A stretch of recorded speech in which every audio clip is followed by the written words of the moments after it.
ये जो सरकार ने लाया है नया नियम, नया फैसला इसे कह लीजिए, शासन ने किस मंशा से लाया है, क्या कह रही है सरकार? देखिए, ये कोई पहली बार इस प्रकार का सर्कुलर आया ये नहीं है। इसके पूर्व भी हमने देखा कि कई अवसरों पे ऐसे सर्कुलर आते रहे हैं जिसके माध्यम से सरकार अपना फाइनेंशियल डिसिप्लिन, जिसको हम कहेंगे कि फिस्कल इंटीग्रिटी बनाने का काम करती रहती है। ये जो ऑस्टेरिटी ड्राइव आदरणीय प्रधानमंत्री श्री नरेंद्र मोदी जी ने कहा था कि हम सभी जनप्रतिनिधियों को, सभी सरकारी मैकेनिज्म को किस प्रकार से अपनी जो खर्चे हैं या अपनी जो मितव्ययिता का विषय है उसको ध्यान देने की आवश्यकता है। आप हम सभी जानते थे वेस्ट एशिया का क्राइसिस आया, मिडिल ईस्ट का क्राइसिस आया, और जैसे कि अभी हमारे पूर्व आईएएस महोदय ने बताया भी कि मैक्सिमम हमारा जो स्पेंडिंग होता है वो ऑयल इंपोर्ट करने पे या हमारी ऊर्जा निर्भरता को पूरा करने में जाता है। तो प्रधानमंत्री जी ने देश की सभी राज्य सरकारों से भी आग्रह किया था कि जितना कम हो सके हम कारपूलिंग को बढ़ावा दें, हम वर्क फ्रॉम होम को बढ़ावा दें, हम किस प्रकार से हम एक इंटीग्रेटेड ग्रिड बनाकर हमारे जो खर्चे थे उसको हम कम कर सके।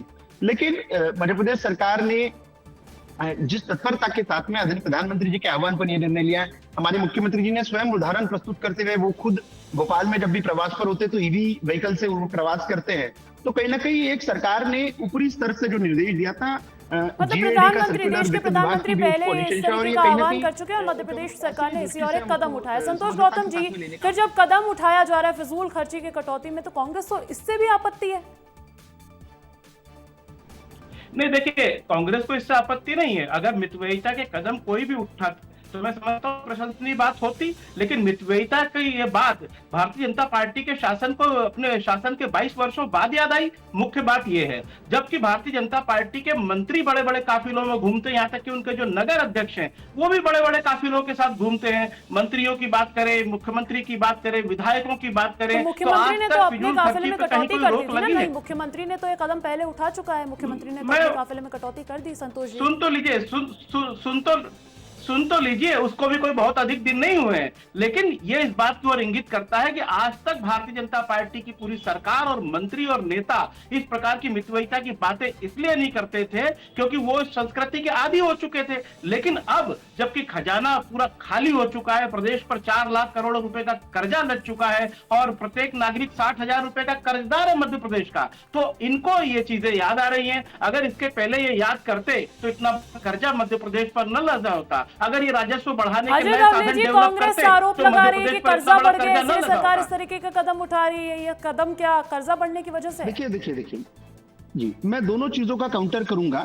हमारे जो कांग्रेस की प्रवक्ता साथी संतोष जी ने जो बात कही है उसका भी मैं काउंटर करूंगा।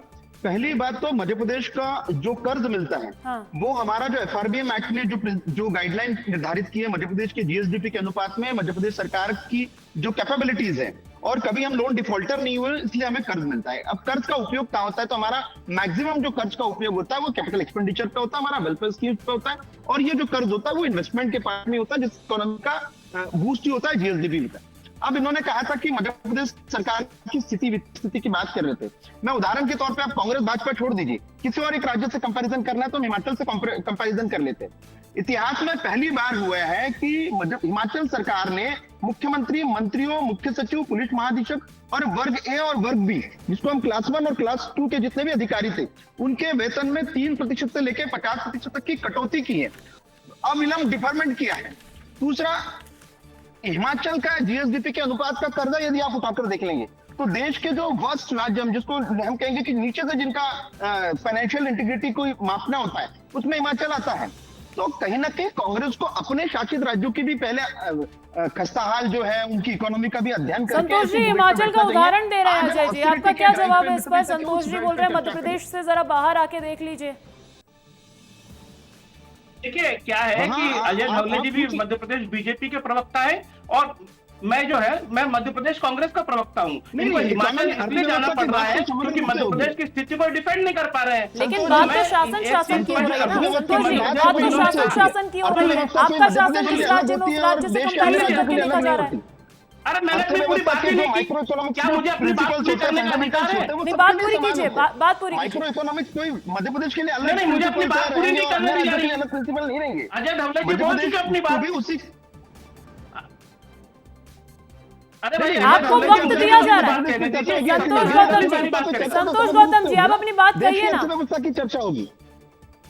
हाँ तो ये बात बीच में बोले जा रहे हैं, मैं कैसे कर लूं? मैं ये कह रहा हूं कि अभी इन्होंने कहा कि कर्ज का उपयोग कहां हो रहा है, मैं बताना चाहता हूं। कर्ज का उपयोग आप नहीं बताएंगे, कर्ज का उपयोग मैं बताऊंगा कहां हो रहा है। कर्ज का उपयोग इस मध्य प्रदेश में हुआ व्यापम का घोटाला करने में, ई टेंडरिंग का घोटाला करने पे, 90 डिग्री का ब्रिज बनाने पे, यहाँ पे जितने भी बड़े बड़े भ्रष्टाचार हो रहे हैं उनमें हुआ है कर्ज का उपयोग। 44,605 करोड़ की जो केन बेतवा प्रोजेक्ट में जो भ्रष्टाचार हो रहा है उसमें हो रहा है कर्ज का उपयोग। आपके नेताओं ने जो उज्जैन में जमीनें लूट ली उनमें हो रहा है कर्ज का उपयोग। पूरे मध्य प्रदेश में इंदौर सहित अजय हर दवले जगह जी जो अपना जवाब भ्रष्टाचार का दीजिए। आलम है। संतोष जी को पूछ ले कि एक भी आरोप जो उन्होंने अभी आपके जिम्मेदार न्यूज चैनल पे लगाया है, अगर तथ्यों के साथ में सब्सटेंशिएट कर सकते हैं उन आरोपों को, यदि प्रूव कर सकती है तो कांग्रेस मान्य न्यायालय में जाए। तथ्यों के साथ है, बेशर्म सरकार कहाँ है तैयार नहीं है। कहाँ ये है बेशर्म सरकार मानने को तथ्य तैयार नहीं दिखा है। दीजिए। संतोष जी तथ्य दिखा दीजिए। अजय दवले जी तथ्य मांग रहे हैं। सुनिए ने कहा कि किसी भी प्रकार का अजय ढवले जी हिम्मत है तो सुन लीजिए तथ्य। अजय ढवले जी हिम्मत है आप पे सुनने की सच्चाई, आप पे सच्चाई सुनने की हिम्मत है। मैं बता देता हूँ कोई पॉलिटिकल आरोप नहीं, तथ्यों के साथ है। बताओ तथ्यों के साथ कांग्रेस के तथ्यों के साथ आरोप बताऊं करने के लिए हमारे पास आप सुन लीजिए। अगर आप में दम है तो तथ्यों के साथ आरोप सुनिए। आज मध्य प्रदेश की आप पे दम नहीं सुनने की बात करें तो मध्य प्रदेश वही मध्य प्रदेश है जहां 23,000 करोड़ का बजट नहीं डिफेंड कर पा रहे हैं आप। 4.5 लाख करोड़ का मध्य प्रदेश का बजट है। नहीं बिल्कुल शर्मनाक है, आप डिफेंड नहीं कर पा रहे अपनी बात को। तथ्य बताइए ना, उसके बाद मेरे पास भी कुछ तथ्य है, उन तथ्यों पर भी बात कर लेंगे। 1 लाख करोड़ नहीं अगर बात आप मध्य प्रदेश के कंपैरिजन में करना चाहते हैं संतोष जी, अजय जी अब बात तथ्यों पर कर लेते हैं। मेरे पास तथ्य है, मेरे पास एक रिपोर्ट है। अजय जी, संतोष जी, मेरे पास एक रिपोर्ट है 2019 में जब आरटीआई लगाई गई थी आरटीआई एक्टिविस्ट अजय दुबे जी द्वारा। उसके बाद ये इंडियन एक्सप्रेस का एक आर्टिकल है जिसमें ये बात निकलकर सामने आई है। इसमें कहा गया है कमलनाथ के शासनकाल पे कि 2019 दावोस यात्रा पर सीएम और 3 अधिकारियों के लिए लगभग 1,58,00,000 रुपए खर्च हुए थे, करोड़ों का खर्च हुआ था। कांग्रेस कार्यकाल पे यह भी आरोप लग रहा है कि सीएम और 28 मंत्रियों के सरकारी बंगलों के नवीनीकरण पर भी करोड़ों रुपए खर्च हुए थे। यह आंकड़ा भी बड़ा है, 38 करोड़ से ज्यादा का। अब ऐसे में जब फजूल खर्ची पर कुछ कटौती मोहन सरकार कर रही है तो उसमें दिक्कत क्या, आपत्ति क्या है? नहीं देखिए कुछ भी आपत्ति नहीं है, लेकिन अजय ढवले जी मेरी बात सुन ले तो बहुत मेहरबानी होगी। ठीक है, आप अपनी बात करिए। अजय जी इनकी बात सुनते हैं, फिर आपको जवाब देने का मौका दिया जाएगा। आपको 1.5 साल के कमलनाथ सरकार के खर्चों की पूरी फहरिस्त मिल गई, लेकिन 22 साल में आपको एक भी ऐसा उदाहरण नहीं मिला जहां भारतीय जनता पार्टी के लोगों ने फिजूल खर्ची की हो। खजराना में, इंदौर में एक हॉस्पिटल बना। तो भारतीय जनता पार्टी कदम उठा रही है ना, भारतीय जनता पार्टी तो कदम उठा रही है, जब फजूल खर्ची कम करने के लिए कदम उठा रही है। नहीं जी कृपा करके अजय ढवले जी भारतीय जनता पार्टी के प्रवक्ता बैठे हैं, आप तो भारतीय जनता पार्टी की बात न कीजिए। मैं भारतीय जनता पार्टी की बात नहीं कर रही हूँ। नहीं, एक सेकंड संतोष गौतम सुनिए, ध्यान से सुनिए। आप उम्र में बड़े, इसका मतलब ये नहीं है कि आप कुछ भी बोलेंगे। आपकी इज्जत कर रही हूँ, आपको बोलने का पर्याप्त समय दिया जा रहा है। आप नहीं बताएंगे मुझे मैं किसके प्रवक्ता हूँ, आप नहीं बताएंगे मुझे मैं किसके प्रवक्ता हूँ। इस्तेमाल कर रहा हूँ, मैं कह रहा हूँ मुझे क्या करना है, मुझे क्या नहीं करना, आप नहीं बताएंगे। कांग्रेस की पहले सुनिए संतोष गौतम जी, आप सुनिए। आप निजी हमला क्यों कर रहे हैं? आप तय नहीं करेंगे संतोष गौतम जी, आप तय नहीं करेंगे कि मैं किसकी प्रवक्तागिरी कर रही हूँ, किसकी नहीं कर रही हूँ। जब बात अजय दवले जी ने हिमाचल प्रदेश की थी, आपने मध्य प्रदेश की बात करने के लिए कहा तो मध्य प्रदेश के तथ्य लेकर आई हूँ। तथ्य मिले हैं तो तथ्य लेकर आई हूँ। आप अपनी बात करिए। नहीं संतोष गौतम जी, आप अपनी बात करिए। संतोष गौतम जी, आप अपनी बात करिए। मैंने आपसे सर्टिफिकेट मांगा क्या? मैं आपका पूरा सम्मान करती हूँ, बहुत सम्मान के साथ कह रही हूँ। संतोष गौतम जी शांत हो जाते, कुछ निष्कर्ष तो निकलना चाहिए ना इस डिबेट का।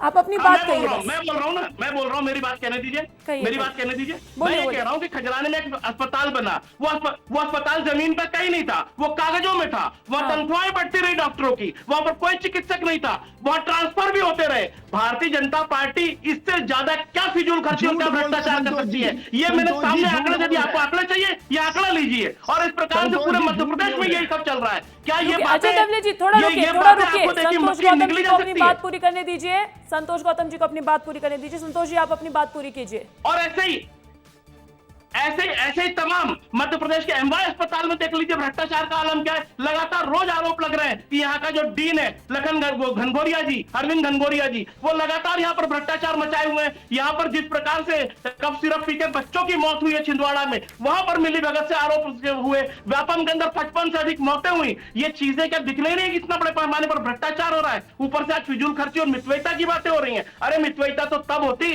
जब आपके लोगों के महल खड़े नहीं होते भ्रष्टाचार के पैसों से। अगर यहाँ पर हजारों करोड़ का टेंडरिंग घोटाला न हुआ होता, अगर रेत का अवैध उत्खनन नहीं हुआ होता, तो मध्य प्रदेश के हालात इतने खराब नहीं होते, क्या इतनी बदतर स्थिति मध्य प्रदेश की होती। शर्म आना चाहिए भारतीय जनता पार्टी की लुटेरी सरकार को, जिसने 2 दशक से अधिक समय तक यहाँ पर लोगों को लूटा है, यहाँ जनता को बर्बाद किया है, आदिवासियों के हकों पर डाका डाला है, यह जनता की जमीनें छीनकर संतोष गौतम जी, हो गई आपकी बात। आपको पर्याप्त समय मिला, आपको पर्याप्त समय मिला। बिना इंटरप्ट किए आपकी बात सुनिए। बीजेपी से जवाब ले लेते हैं। अजय धावले जी, बहुत बड़े बड़े आरोप लग गए भारतीय जनता पार्टी की सरकार पर, उसके शासन पर।